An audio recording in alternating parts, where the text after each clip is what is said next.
ಅಲಕನಂದಾ ನದಿ ಇದು ಉತ್ತರಾಖಂಡ್ ರಾಜ್ಯದ ಗರ್ವಾಲಾ ಹಿಮಾಲಯದಲ್ಲಿರುವ ಸತೋಪಂತ್ ಮತ್ತು ಭಾಗೀರಥಿ ಕರಕ್ ಹಿಮನದಿಗಳ ಕರಗುವ ನೀರಿನಿಂದ ಹುಟ್ಟುತ್ತದೆ. ಅಲಕನಂದಾ ನದಿ ಇದು ಉತ್ತರಾಖಂಡ್ ರಾಜ್ಯದಲ್ಲಿರುವ ಹಿಮಾಲಯನ್ ನದಿಯಾಗಿದ್ದು ಗಂಗಾ ನದಿಯ ಪ್ರಮುಖ ಉಪನದಿಗಳಲ್ಲಿ ಒಂದಾಗಿದೆ. ಅಲಕನಂದಾ ನದಿ ಇದು ಇವಾಗ ಏಕೆ ಸುದ್ದಿಯಲ್ಲಿದೆ? ಉತ್ತರಾಖಂಡದ ರುದ್ರಪ್ರಯಾಗದಲ್ಲಿ ಇತ್ತೀಚೆಗೆ ಭಾರಿ ಮಳೆಯಾಗಿದ್ದು ಅಲಕನಂದಾ ನದಿಯ ನೀರಿನ ಮಟ್ಟ ಹೆಚ್ಚಾಗಿ ಅಲ್ಲಿ ಪ್ರವಾಹ ಪರಿಸ್ಥಿತಿಯು ನಿರ್ಮಾಣವಾಗಿದೆ. ಆದ ಕಾರಣ ಅಲಕನಂದಾ ನದಿಯು ಸುದ್ದಿಯಲ್ಲಿದೆ. ಏನಿದು ಪ್ರಯಾಗ? ನದಿಗಳು ಸೇರುವ ಸಂಗಮ ಸ್ಥಳವನ್ನ ಪ್ರಯಾಗವೆಂದು ಕರೆಯಲಾಗುತ್ತದೆ. ಅಲಕನಂದಾ ನದಿಯ 5 ಪ್ರಮುಖ ಉಪನದಿಗಳು ಸೇರುವ ಸಂಗಮ ಸ್ಥಳಗಳನ್ನ ಪವಿತ್ರ ಸ್ಥಳಗಳು ಎಂದು ಪೂಜಿಸಲಾಗುತ್ತದೆ.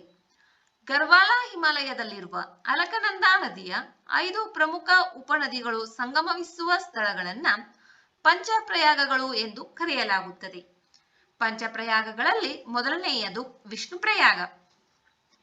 ಇಲ್ಲಿ ಕಾಣ್ತಕ್ಕಂತಹ ಬ್ಲೂ ಲೈನ್ ಅಲಕನಂದಾ ನದಿ, ಇಲ್ಲಿ ವಿಷ್ಣು ಪ್ರಯಾಗವಿದೆ. ಈ ವಿಷ್ಣು ಪ್ರಯಾಗಕ್ಕೆ ದೌಲಿಗಂಗಾ ಎಂಬ ನದಿ ಬಂದು ಸೇರುತ್ತದೆ. ವಿಷ್ಣು ಪ್ರಯಾಗದಲ್ಲಿ ಅಲಕನಂದ ಮತ್ತು ದೌಲಿಗಂಗಾ ನದಿಗಳು ಸೇರುತ್ತವೆ.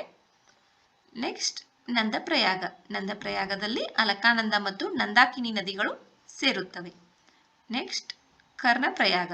ಕರ್ಣಪ್ರಯಾಗದಲ್ಲಿ ಪಿಂಡಾರಗಂಗಾ ಮತ್ತು ಅಲಕಾನಂದ ನದಿಗಳು ಸೇರುತ್ತವೆ.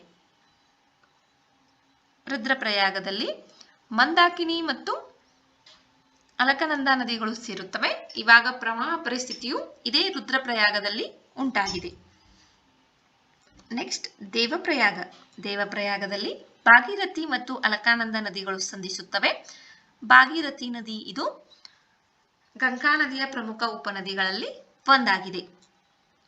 ಅಲಕಾನಂದ ನದಿಯು ತನ್ನ ಮೂಲದಿಂದ ಭಾಗೀರಥಿ ನದಿಯನ್ನ ಸಂಧಿಸುವವರೆಗೆ 190 ಕಿಲೋಮೀಟರ್ ಪ್ರಯಾಣಿಸುತ್ತದೆ.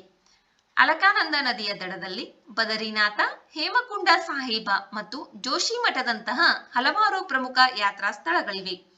ಅಲಕನಂದಾ ನದಿ ಕಣಿವೆಯು ಚಾರ್ಧಾಮ್ ಯಾತ್ರೆಯ ಮಹತ್ವದ ಭಾಗವಾಗಿದೆ. ಇದು 4 ಪವಿತ್ರ ಸ್ಥಳಗಳಾದ ಬದರಿನಾಥ, ಕೇದಾರನಾಥ, ಗಂಗೋತ್ರಿ ಮತ್ತು ಯಮನೋತ್ರಿಗಳನ್ನ ಒಳಗೊಂಡ ತೀರ್ಥಯಾತ್ರೆಯ ಸರ್ಕ್ಯೂಟ್ ಆಗಿದೆ. ಬದರಿನಾಥ, ಕೇದಾರನಾಥ, ಗಂಗೋತ್ರಿ, ಯಮನೋತ್ರಿ ಇವು 4 ಚಾರ್ಧಾಮ್ ಯಾತ್ರೆಯ ಸ್ಥಳಗಳಾಗಿವೆ. ಜಲಾನಯನ ಪ್ರದೇಶದಲ್ಲಿ ಅಲಕನಂದ, ಲತಾ ತಪೋವನ, ದೇವಸರಿಯ ಅಣೆಕಟ್ಟು, ನಂದಪ್ರಯಾಗ ಲಂಗಾಸು ಮತ್ತು ವಿಷ್ಣುಗಢ್ ಪಿಪಾಲ್ಕೋಟಿ ಸೇರಿದಂತೆ ಹಲವಾರು ಹೈಡಲ್ ಯೋಜನೆಗಳಿವೆ. ಇಲ್ಲಿ